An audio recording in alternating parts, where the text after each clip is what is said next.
Bem-vindos ao Sementa Digital, um podcast BCN sobre educação. Hoje o tema do nosso podcast é a importância da psicomotricidade na aprendizagem.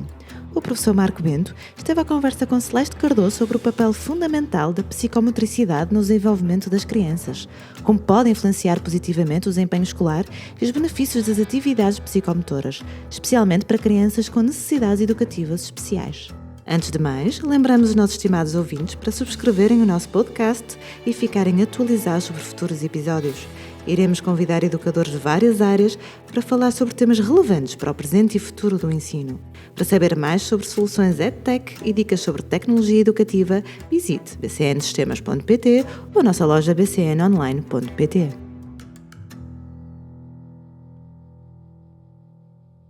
Olá, sejam bem-vindos ao novo episódio do podcast Sementa Digital.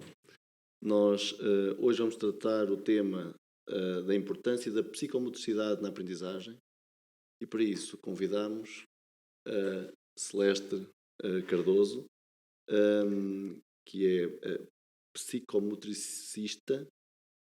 Foi bem. Isso? Foi. É muito difícil esta palavra. É. Mas imagino que o trabalho seja mais difícil. Por isso aquilo que eu queria perceber nesta primeira fase era quem é Celeste Cardoso. Ora bem, Celeste Cardoso, considero-me criativa, resiliente e empática, que acho que são as três coisas assim mais necessárias também nesta profissão. Alexandra Cardoso, Celeste Cardoso. Eu pensei que tinha convidado uma pessoa e afinal tenho E outra. aqui tem outra. Foi sem querer. Alexandra Celeste Eu estava Cardoso. aqui a ler Alexandra. Pronto.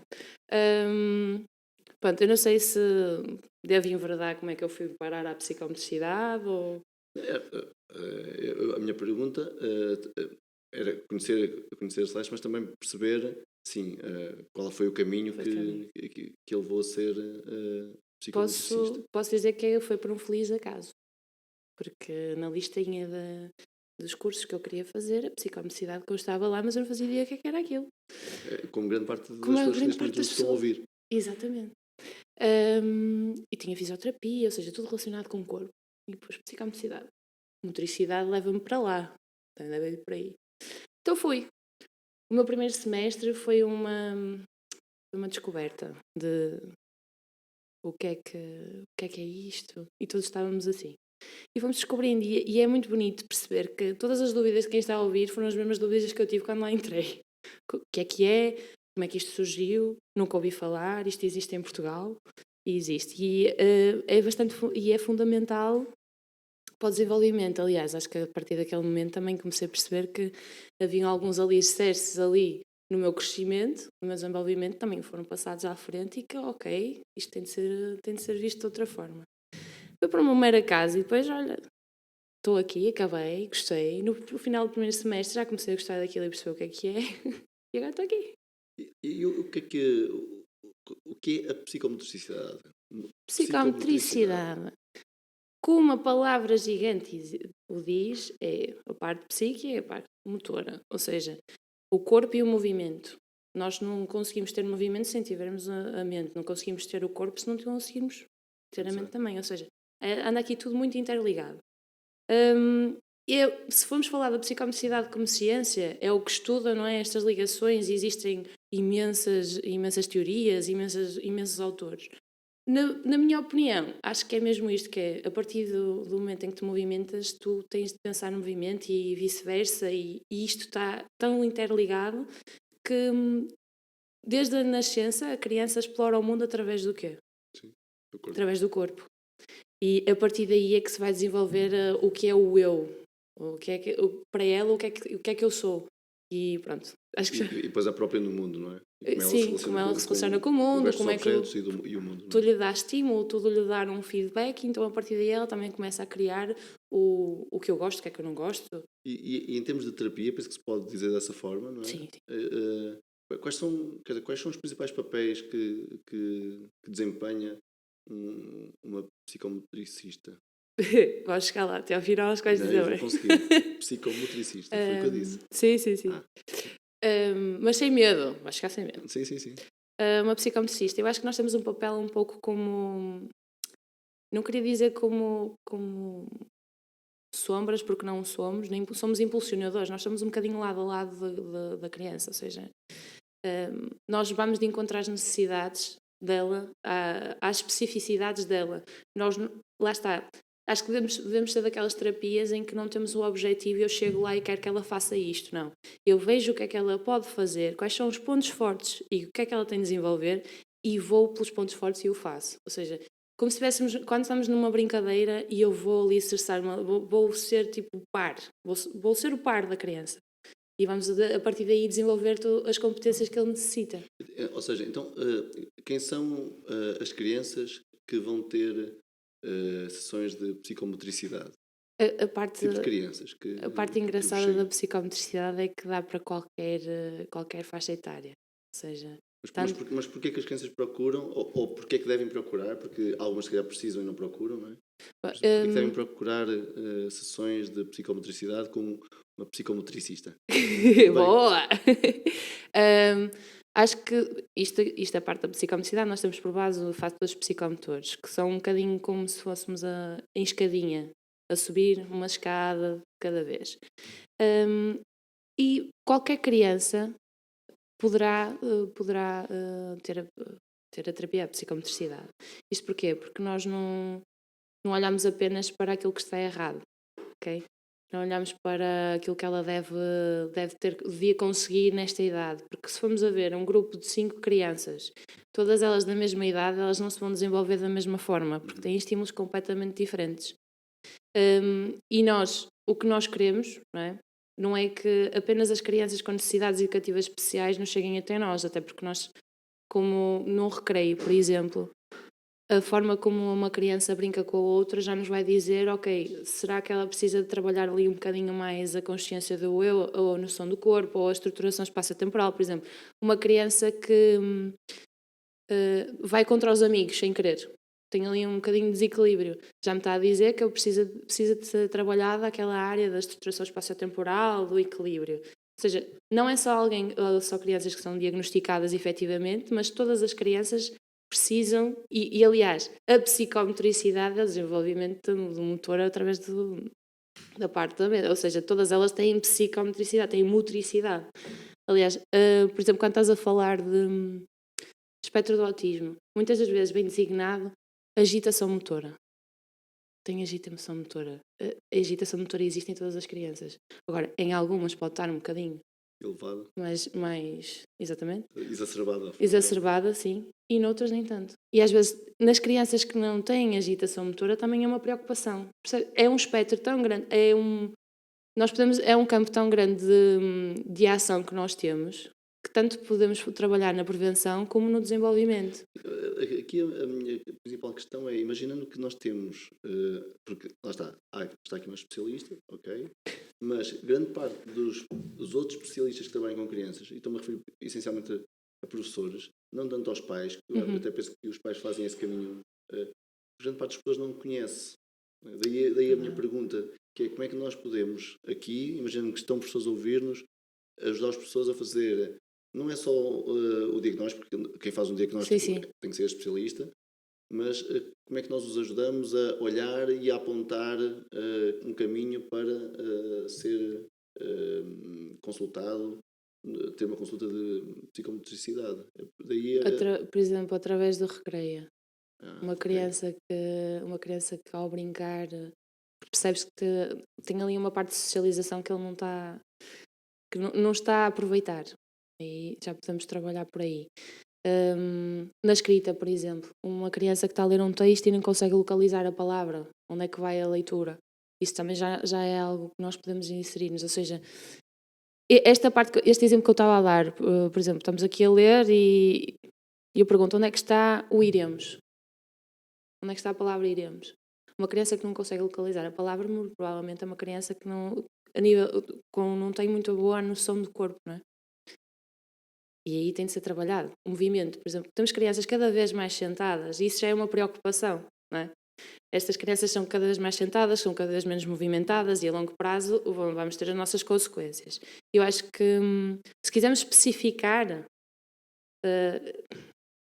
eu sou um bocadinho da opinião que qualquer criança o precisaria neste momento, não é? Temos uma vida tecnológica bastante grande e a verdade é que temos crianças a passar imenso tempo nas escolas e que muitas delas estão sempre ali com um adulto a dizer não faças isto, não faças aquilo. Ou seja, onde é que ela vai conhecer o eu? E aí é que nós entramos. E eu, como psicometricista, pelo menos quando estou nas sessões, o procura do eu na criança é bastante importante. Eu não vou lá exigir nada. Eu vou acompanhar, orientar. Eu fugi um bocadinho à pergunta e desculpa. Não, tudo bem. Eu percebi. Portanto, pelo menos eu registrei 2 exemplos. Portanto, a observação do recreio, portanto, a ausência, isolamento. E não só o cair bastantes vezes, ou ir contra o colega, O desequilíbrio. o não conseguir apanhar a bola, estar ali num jogo e não conseguir apanhar a bola e quase que vai, mas passou. Okay. E, por exemplo, o que é que se faz com essas crianças? Qual é o tratamento como é que é feita essa interação depois? Na psicometricista? Qual das partes? Estou a lembrar, uma muito comum que se vê muito é assim, essa da bola, de uma criança não conseguir apanhar a bola, ou seja, não ter noção espacial, não é? Mas ficamos sempre... E coordenação ao manual. Sim, e grande parte das vezes as pessoas dizem assim, tem falta de jeito. Não é? É verdade. Não é? Mas muitas das vezes essas pessoas também não veem o caderno da criança. E se formos a ver uma criança que escreve para cima da linha ou para baixo da linha ou não consegue escrever em linha. Isso é importante referir, não é? Ou seja, a questão de não apanhar a bola, porque é a questão mais visível, tem repercussões. Tem repercussões no processo mais cognitivo. Exatamente. Quando estamos a trabalhar no caso da escrita ou da matemática, inclusivamente. Não é? Sim, até porque quando estamos a falar da psicometricidade, não é da parte da motricidade e da psique, eu falo também da parte cognitiva, nós estamos a fazer esse desenvolvimento. Não é? A partir do movimento também nos estamos a criar aqui conexões mentais e estamos a fazer com que o cérebro seja capaz de fazer coisas mais complexas. E lá está, tudo se reflete, tanto seja num movimento mais amplo como um mais minucioso. Se formos a falar de crianças que ainda não têm uma motricidade fina, não é? Aí já a forma de atuação seria diferente, mas se estivermos a falar de uma criança com 8 anos que não consegue apanhar a bola, sim. Nós aí começaríamos por uma forma mais simplista, não é? Simplificamos um bocadinho a tarefa, começamos com vamos buscar a bola daquela textura. Começamos com o balão, porque o balão é um objeto que levita, não é, no ar e dá tempo para a criança pensar, se colocar por baixo do balão e conseguir apanhar. Ou seja, simplificar a tarefa, porque uma bola mais pesada ou mais pequena vai ser mais difícil de o fazer. E eu acabo por nunca estar a desenvolver essa competência. Percebi. Desenvolve, mas tem aquela parte da frustração. Vai criar frustração e vai criar... Sim, daí depois ainda por cima é acusado da falta de jeito, não é? Exatamente. Então só tem tendência a desistir. E o pior é, ser acusado com a falta de jeito tem dois caminhos. E o caminho que muitas vezes acontece é, tenho falta de jeito, não vou fazer mais nada. E nós não queremos isso. Nós queremos é que ele consiga fazer e ganhe confiança para fazer. Ok, percebi. Em certa medida é um bocadinho esse o trabalho que é feito para desenvolver competências de aprendizagem, ou seja, quando há dificuldades de aprendizagem, penso que temos aqui alguns exemplos em relação a isso. Sim. Eu percebi, até porque nós estávamos a falar da questão do movimento, e há aqui 2 coisas que é preciso perguntar, que é, uma psicomotricista vê a escola com pouco movimento. Foi isso que eu retive, ou seja, há pouco movimento, as crianças estão muito tempo sentadas, há pouco movimento numa sala de aula. Estou a imaginar crianças entre os 6 e os 10 anos que passam 5 horas, ou mais, pelo menos 5 horas, que é a parte mais obrigatória. O resto, apesar de tudo, sim. aliás, só 2 horas já é suficiente, não é? Mas vamos pensar, 5 horas semanais dentro de uma sala. Onde o espaço para o movimento acontece maioritariamente no intervalo da manhã, no intervalo do almoço e eventualmente no intervalo da tarde. No entanto, são acusados de ser hiperativos. O que não deixa de ser curioso, não é? Lá está. Porquê? Desculpa. A agitação motora é uma característica da criança. Não é? Portanto, na verdade, a criança não tem vontade, tem necessidade. Tem a necessidade de se mexer e nós estamos a tirar isso da criança, não é? Quando a obrigamos a... Não, está sentado. E muitas vezes estás no recreio e vês alguém... Não faças isso! Epá, ele vai saber o limite quando? Ele, quando cai, ou quando, não estou a dizer que ele tem que cair, mas quando arrisca. Sim, às vezes Quando precisamos de arrisca. cair. Não vejo isso, quer dizer, nós todos caímos para saber levantar-nos. Exatamente. Ele tem de arriscar. As crianças todas têm de arriscar. Pronto, de uma forma segura, Claro. mas têm de arriscar. E a partir desse risco eles vão conseguir confiar neles próprios e perceber qual é um limite. E quando nós como adultos estamos sempre a impor esses limites e essas caixinhas, é normal que eles queiram sair delas, não é? E eu não consigo estar sentado porque já tive muito tempo e eu estive no recreio, mas não consegui brincar como eu queria. Isto vai criando frustração. E vai criando também aqui uma camada, não é? De impermeável à volta daquela esponjinha que eles são de aprendizagem. E isso acaba por ser contraprodutivo. Quer dizer, as crianças acabam por um lado, o facto de querem movimentar e terem alguém que vai dando esse constrangimento, faz com que, na verdade, eu ainda ganhe mais vontade de movimentar. Portanto, Claro. a tendência é que um professor, à medida que vai dizendo senta-te ou está quieto, aquilo que está, na verdade, a provocar é uma maior necessidade para que a criança se mantenha cada vez mais agitada. Exatamente. Nós todos temos bengalas. Por exemplo, estás a falar comigo e estás a mexer as mãos. Estás a mexê-las. São bengalas. Eles como é que vão saber quais são as bengalas motoras delas? Muitas das vezes é bater o pé, roer a caneta, porque eles precisam de agito. Nós quando estamos a falar de crianças, mesmo de ter idade, nós estamos a falar de crianças que elas são livres, não é? Dentro da casa, a gente lá põe os aluquetes para eles, para eles estarem mais seguros. Mas são crianças que levanta, cai, mexe, mete na boca, deita ao chão. Então, estas crianças cresceram um bocadinho, mas no entanto, no recreio, o que é que elas querem fazer? Correr! Querem saltar, querem brincar. E o facto de estarem tanto tempo dentro de uma sala de aula, ok, é necessário, percebo que eu seja, mas estamos a falar de crianças que muitas vezes entram lá às 7h30 da manhã e saem às 7 da noite. Onde é que elas vão conhecer o que é que eu sei fazer, o que é que eu não sei? Na escola. Percebes um bocadinho o que eu queria dizer? Não é uma crítica, não é? Eu sei que é um bocadinho aquela ideia ilusória de que isto vai mudar, mas precisa de alguma mudança. E eu, efetivamente, nas escolas, vejo algumas mudanças e mudanças boas. O que é que se recomendaria a um professor que quisesse, ou seja, imaginando professores nesse cenário em que estão sempre a tentar restringir o movimento, o que é que recomendarias a um professor? Assim, em sala de aula, também sou sincera, é um bocadinho difícil mudar aqui a forma como é feito.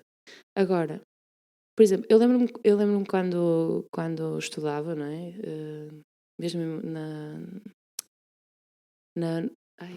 no primeiro ciclo, em que nós tínhamos aulas às vezes no jardim. Só o facto de sairmos da sala de aula é incrível. Então, afinal, é possível. É possível. Claro. Por exemplo, usar outros espaços da escola pode ser uma forma, não é? Incluir... Porque esse movimento enquanto eu me desloco e até dando essa autonomia para eles irem fazer, enfim, atividades que, ou, por exemplo, hoje vamos conhecer o desenvolvimento, não é, pronto, a plantação. Eu não sei coisas específicas, vou dar um exemplo. Conhecer as plantas, não é? Conhecer as plantas. Vamos fazer botânica. Vou lá fora, olha, cada um tem de trazer uma folha diferente. E aí depois falo sobre fotossíntese. Fotografam, que é para não estragar a flor. É assim, de certeza que existe no chão. Ok. Estás apanhado no chão. Não estava a passar no outono, estamos na primavera. Caramba. Não, mas, ok, estou assim. Eu sei, estás a ficar comigo. Eu percebi a intenção. A intenção seria, por exemplo, dou-te outro exemplo um bocadinho mais na minha área, que eu estava aqui um bocado a divulgar, que é matemática, por exemplo. Por que não ensinar matemática através de um jogo cá fora? São equipas de 5-5. Sempre que um perder, sai fora. E temos de fazer aqui umas cálculos. E no meio tem ali o jogo de 24, por exemplo. Quem chegar mais depressa ao resultado, volta para trás e corre para a frente. Eles estão efetivamente a fazer as duas coisas. E estão a juntar, lá está, exatamente. As competências motoras. Não é? Muito bem. E de certeza que essas crianças vão aprender muito mais depressa. E o foco também aumenta, não é? O foco, que é curiosamente aquilo que as pessoas se queixam. E a frustração baixa. Muito bem, ótimo. Estás a aliar aí duas coisas. Agora, Ainda assim, há bocadinho dizias que, bem, sim, mas eu vejo algumas mudanças na escola. Mas provavelmente no primeiro ciclo essas mudanças são mais eficientes, que até acontecem mais. A É questão mais é que à fácil, medida sim. que vamos evoluindo no sistema, essa questão do movimento vai-se retraindo ainda mais. Não é? Quer dizer, ou porque são os exames, ou porque a escolaridade aumenta, e porque sempre que aumenta dá-se mais seriedade ao processo de aprender. E aí as coisas tornam-se ainda mais complexas. Quando uma criança, já não é propriamente uma criança, mas estamos a falar de um adolescente ou pré-adolescente, altera essa questão do comportamento É esta questão isso. da psicomotricidade é diferente numa criança e depois, por exemplo, num adolescente ou pré-adolescente. É assim, num pré-adolescente já estás a falar de o desenvolvimento motor já provavelmente já está ali no seu pico, já chega ali à motricidade fina, já escreve bem, já é rápido, já tem ali essa parte mais desenvolvida. No entanto, vem a parte emocional. E como é que nós gerimos a parte... Aliás, nas crianças também. No entanto, no pré-adolescente será muito mais intenso. Sim. Então, como é que ele vai regular essas emoções? Como é que ele vai extrair de dentro aquelas emoções? Vão-se notar nos comportamentos. Não é?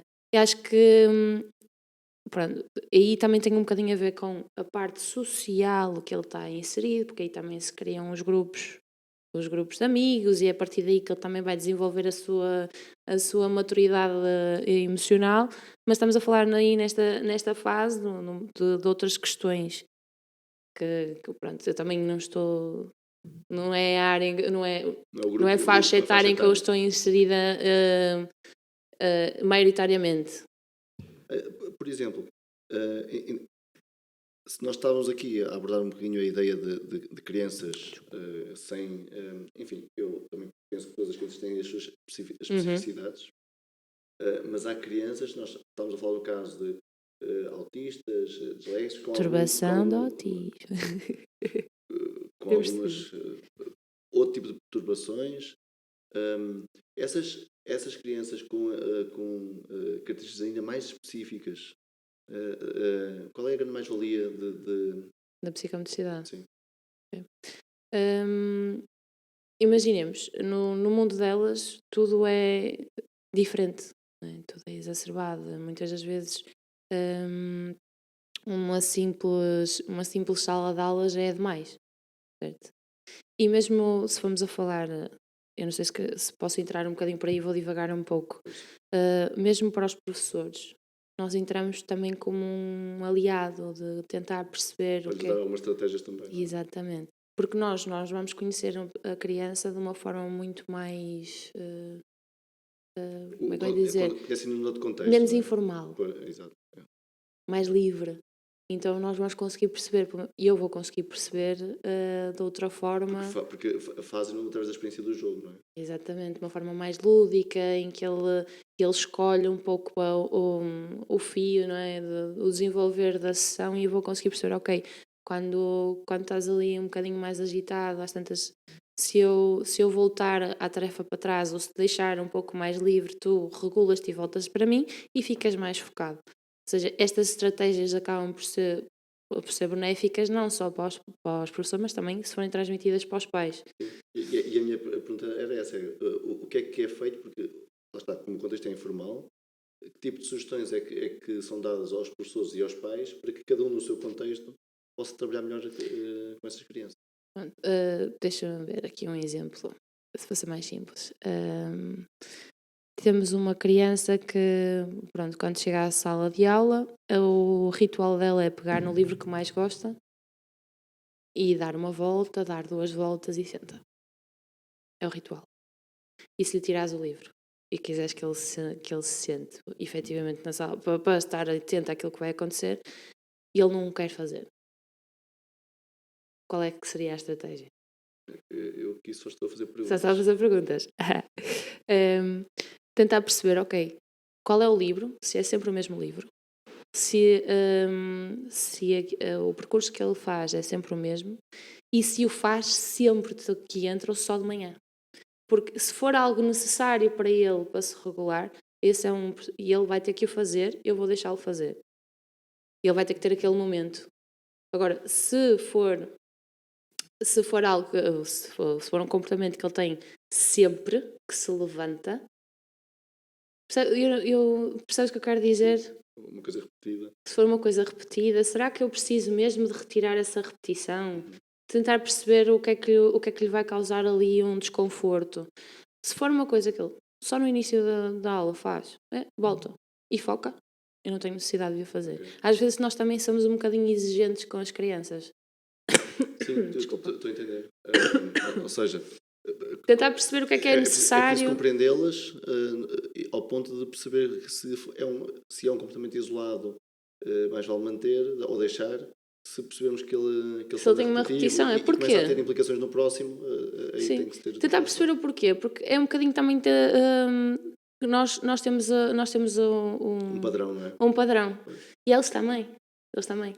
Um bocadinho diferente, mas eles também. E nós tentamos perceber. Eu, por exemplo, estou aqui a falar, estou a falar contigo, estou a mexer no pé.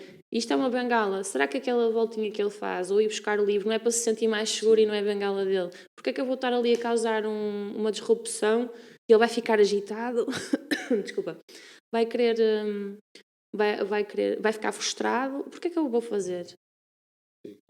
Vai ficar mais desconfortável do que se calhar Sim, se fosse e às vezes é ao também que atuamos de outra forma, que é, ok, ele fica mais agitado e criou ali um,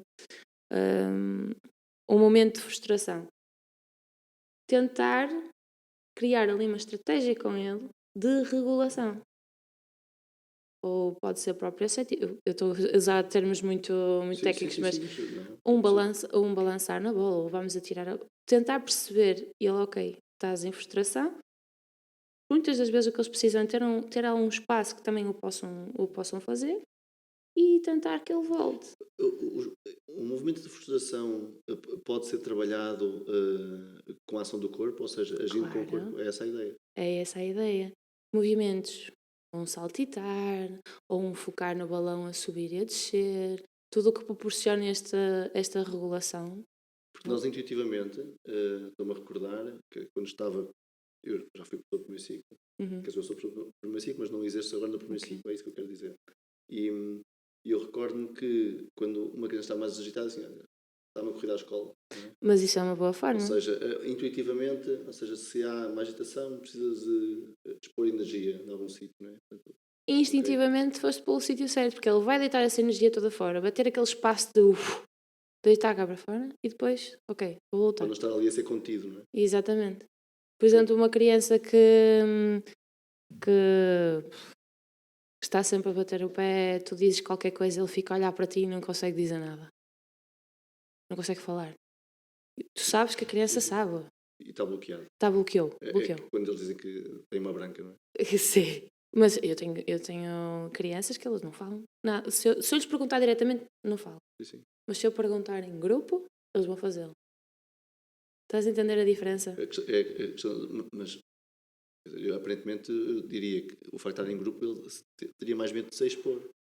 Mas está com os amigos, se for um grupo bem escolhido, ele vai conseguir expor-se. Lá está. Isto também vem através da observação. O professor, quando está em turma, vai conseguir perceber, ok, ele fala com aquela pessoa. Existe agora também uma forma de ensino, que eu estou-me a esquecer o nome, em que eles agrupam as crianças por mesas, por competência e também por parte social. E é muito bom porque vês crianças que, por exemplo, na escrita pode estar um bocadinho menos desenvolvida, mas na matemática são boas. E eles fazem tutorias. Exatamente. Há projetos que são tutorias autorregulatórias. Ok, eu estava a esquecer o nome, eu tenho até essa falha, mas sim, está a ser aplicada em algumas escolas e faz parte daquela situação que eu estava... Das mentorias. Aliás, o Ministério da Educação tem alguns projetos de mentorias onde se põe um bocadinho essa ideia. Essas ajudas serem feitas tendo em conta os níveis de Mas não estou a falar da professora, não estou a estar lá ao lado deles, não. Não, estou a falar dos próprios alunos. Ou seja, entre eles fazerem esse tipo de entreajudas. Exatamente. Serem mentores uns dos outros. Exatamente. Naturalmente o professor é o professor, mas regularem-se entre eles. Eu vejo benefícios nisso. Vejo benefícios tanto sociais como também daquela pressão que eles possam ter de eu não consigo fazer. É muito mais fácil de em par. Sim. Tu consegues. Olha, é assim, assim, assim. do que Do que ser com um professor ou com um adulto, não é? estar à espera e depois eu vou ficar confuso e depois vou ficar... Pronto. Acho um esses métodos bastante bons, até porque tem criado resultados benéficos. Por outro lado, a única questão é a responsabilidade que estamos a impor, não é, ao colega, ao par, e aí, pronto, é aquele yin yang, nós temos sempre benefícios e temos sempre consequências. Ou seja, se estamos a aplicá-lo e ele está a começar a desenvolver competências e está a ser positivo, tudo certo. Mas não nos esqueçamos que também estamos a dar uma responsabilidade que não... Há uma pressão grande sobre aquele que é mentor em relação àquele que é mentorado, não é? Exatamente. Eu queria trazer ainda para aqui um tópico que tem a ver com esta questão de hoje, quer dizer, uma sociedade digital e na qual nós vemos as crianças. Vocês acham que muita desta agitação que as crianças têm tem a ver com a exposição digital? Ou seja, o facto de nós hoje olharmos para as crianças com esse tipo de frustrações ou de comportamentos mais desajustados em algumas circunstâncias, isso tem que ver com o facto de estarem expostas a um mundo digital? Ou não? É mesmo bom teres falado sobre isso logo agora com os benefícios e consequências que tínhamos acabado. E sim, nós para além de os termos bastante tempo fechados, nós também estamos a condicioná-los, não é? A parte digital tem os seus benefícios, mas uma das maiores consequências é o prazer instantâneo que dá às crianças, em que nós, quando estamos em contexto escolar, por exemplo, ou em sessão, em que eles têm de se focar e que não tenham um feedback positivo instantâneo, eles não vão querer porque é aborrecido. Claro. Eu não vou estar lá a cantar olarilolé. Mas para eles, se eu começar com um olarilolé e eles focar, para mim tudo bem, mas é esta parte do digital que poderá ter as suas consequências. Agora, de uma forma regrada, tem muitos benefícios. Eles vão criar... Diz-me já uma coisa, mas por exemplo, supõe, não vês, por exemplo, também que outras crianças e outros alunos, que se não fosse essa questão digital, por exemplo, havia competências que nunca as desenvolveriam. Ou seja, porque alguns falam porque é com o digital, alguns comunicam porque é com o digital, porque alguns escrevem porque é com o digital, Sim. porque alguns interagem porque é com o digital. Eu tenho crianças em que eles não têm comunicação verbal, mas graças a um tablet eles conseguem dizer o que é que querem e conseguem regular-se porque sabem a rotina, ou através de imagens, que agora vamos ao recreio. Multimédia, não é? Exatamente. Temos benefícios muito bons. Agora, tem de ser, eles também têm de ter essa rotina que é só para aquela altura, porque como isto é muito mais fácil de entender e muito mais fácil de Isto do tablet. interiorizar, isto sim, da parte tecnológica, desculpa, como a parte multimédia é muito mais fácil de entender e de absorver, porque tens a parte, tens todos os sentidos, menos, não é? Menos o tátil e o olfato, tens a visão, tens a audição, tens os picos, tens o foco, cria foco. É muito bom para eles ganharem competências.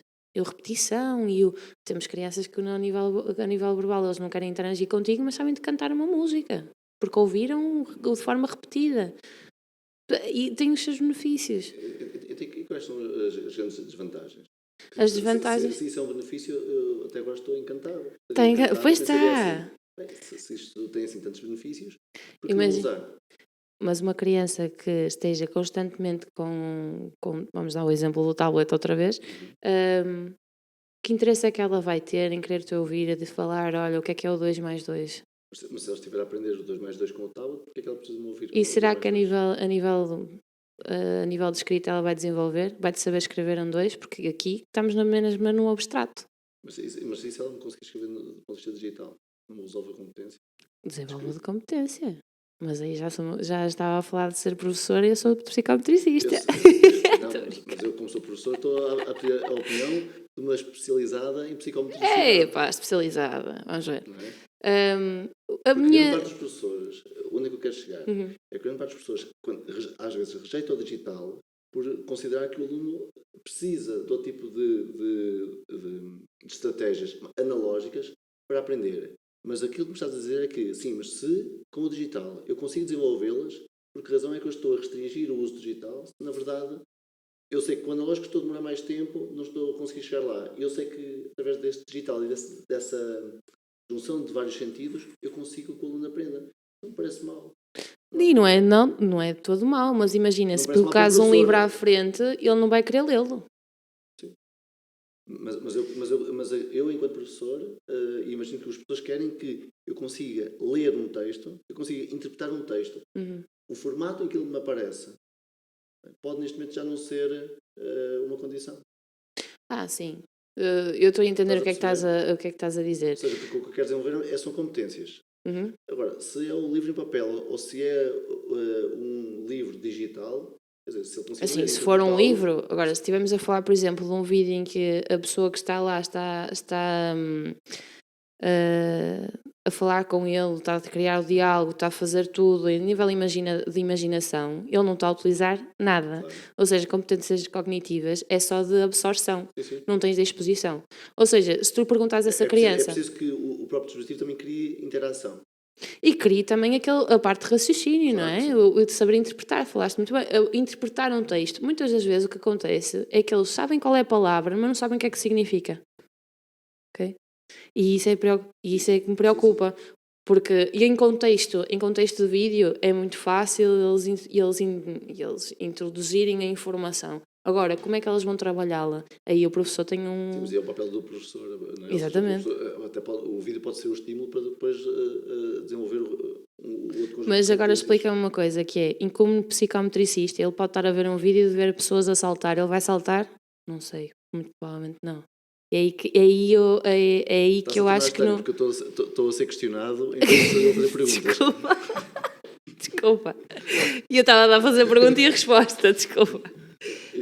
Isto de ter uma psicomotricista à minha frente está a ser muito complexo. Já me falou do facto de eu me mexer as mãos, estou-me a sentir demasiado analisado. Desculpa. Para além de psicometricista, osteopata, para se ver lá a postura. Muito bem. Olha, outra questão até para nós Eu avançarmos. ainda não acabei. Desculpa. Não! Então, Uma das consequências que eu quero falar é que quando estás a ver um vídeo ou quando estás a utilizar multimédia, estás parado. Completamente parado. O teu corpo fica parado a olhar para aquilo. okay.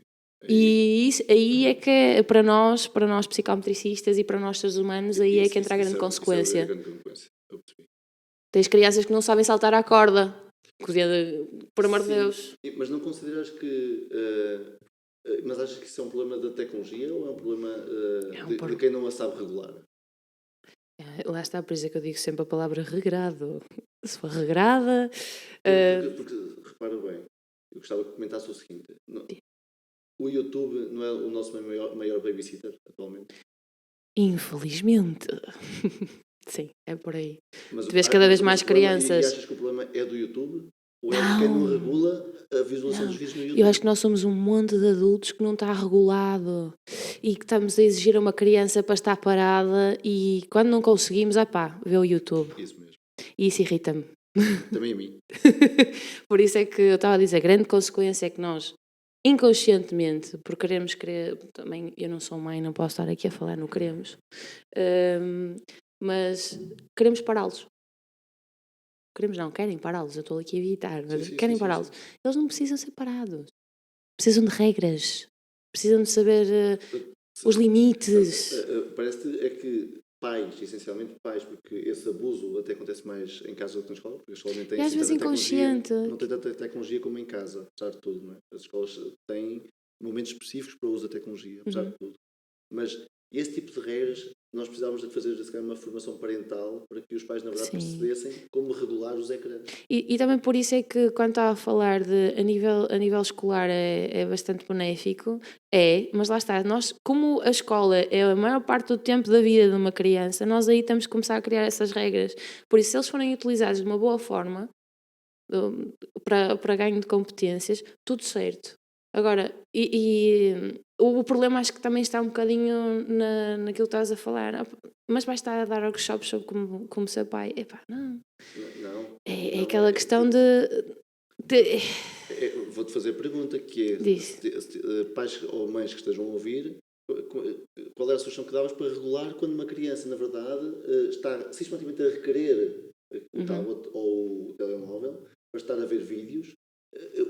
Como é que esse adulto, independente de ser pai ou mãe, não interessa aqui a questão, é como é que esse adulto, na verdade, vai fazer uma regulação e vai, acima de tudo, trabalhar com ele, com a criança, a autorregulação? é isso que eles não conseguem desenvolver. Porque as crianças são permeáveis. As crianças fazem o que veem.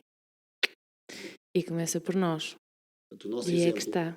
Exatamente. neste caso, aquilo tem sido o nosso mau exemplo. Exatamente. Aliás, eu não estou a acusar ninguém que é mau pai ou o que for, mas acho que Mas os é nossos verdade, exemplos e as temos que ter nossas... medo de o dizer, não é? Porque se as crianças estão num estado de abuso de ecrãs, é porque nós Sim, sim. fomos permitindo que isso acontecesse. Fomos permitindo e fomos deixando e fomos acabando por, epá, conseguir respirar, porque ele está ali ocupado, entretido. Às tantas, criar outros hobbies, criar outros gostos. E depois também temos outra questão, que é o excesso de hobbies.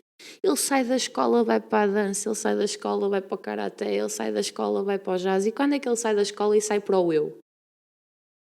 Ter tempo para ele, não é? Sim. Eu no outro dia ouvi alguém dizer que também é preciso criar tédio na criança. Claro. Claro, é isso que eu estou a falar do eu, é criar um momento em que ele esteja sozinho, só ele, em que para perceber o que é que eu sou, como é que eu me entretenho, porque ele provavelmente até ali, até aos 4 anos de idade, antes de entrar na creche, vamos assumir que seja por aí nessa idade, ele esteve sozinho, com os pais ou com os avós, mas esteve por ali, opa, e era bom, ele descobriu tudo. Às tantas até demais que deu da cabo da cabeça, mas descobriu. E a partir daquele momento eu começo a socializar, que é a fase da socialização. Mas, epá, e o tédio? Também preciso estar... Aí é que eles também começam a regular-se, eles também precisam de um momento de...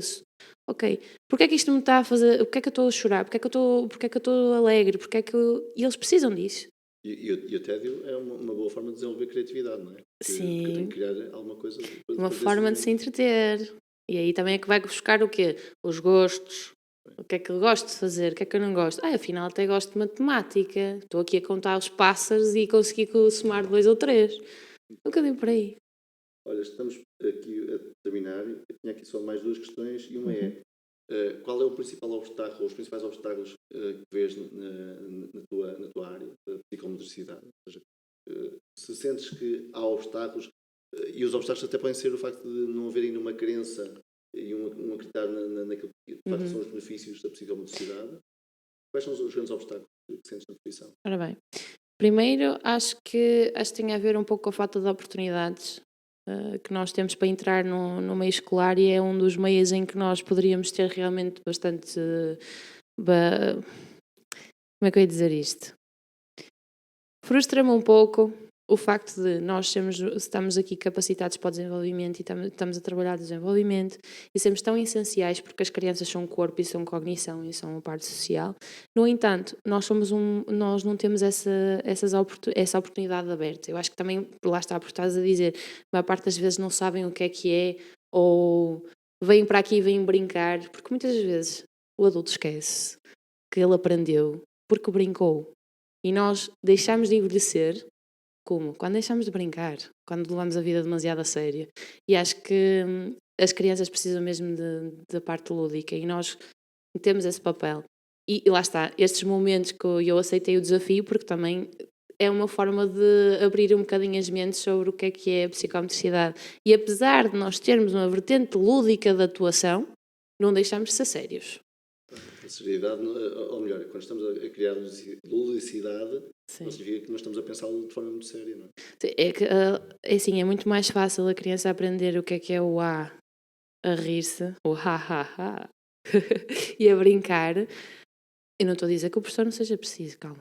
Mas é mais fácil, é mais fluido, ele de uma forma mais lúdica, brincadeira, o jogo, conseguir alcançar os objetivos. E é por aí que nós vamos. Muito bem, muito obrigado. E acho que esta mensagem foi muito, muito boa. Para terminar, como é que vês o futuro da escola e esta atividade do professor? Para quem está um bocadinho de fora, como é que vês este papel do professor atual? É assim, eu acho que está a ser dada ao professor responsabilidades que nos competem a eles, também um bocadinho sobre a carga horária das crianças na escola. Acho que é um papel um bocadinho ingrato, sou sincera. Porque para além de lidar com as crianças, também tenho de lidar com adultos e muitas vezes não muito agradáveis. E acho que o papel do professor também tem de ser revisto pelos pais. Ele não é alguém a quem eu deixo a criança e que ele vai educar, não vai. Tem de ser a partir de casa. E lá está, tem a minha compaixão. Mas acho que principalmente tem de mudar um bocadinho. O próprio professor vai ter que explorar outros campos. Esta parte da multimédia já vejo muitas vezes inserida. A parte acho que sair fora da sala de aula também. Tem de começar a sair mais e explorar mais, até porque as crianças quando precisam de ficar mais críticas. Elas já estão muitas vezes naquele cubículo que tenho de aprender isto e isto. Precisamos criar. Mundo, sim, precisamos criar pessoas críticas, crianças que saibam o que é aquilo. Eu tenho esta opinião, mas eu tenho esta, e saberem também expor-se. E pronto, eu ia divagar um bocadinho mais, mas pronto. Olha, agradeço-te o teu tempo e a tua simpatia e empatia. António. E quero a todos os nossos ouvintes também agradecer o facto de estarem presentes connosco, te ouvirem. Acho que foi uma excelente conversa. Voltamos a ver no próximo podcast da Sebenta Digital. Muito obrigado. Obrigada. E para todos os nossos ouvintes, obrigado por se juntarem a nós no podcast Sebenta Digital da BCN. Não perca o próximo episódio em que iremos falar sobre a aprendizagem das emoções. De que forma professores e pais devem acompanhar o desenvolvimento da inteligência emocional dos mais novos? Para nos falar sobre este tema, iremos juntar à conversa o professor Marco Bento e a próxima professora convidada, que é especialista na área. Até à próxima!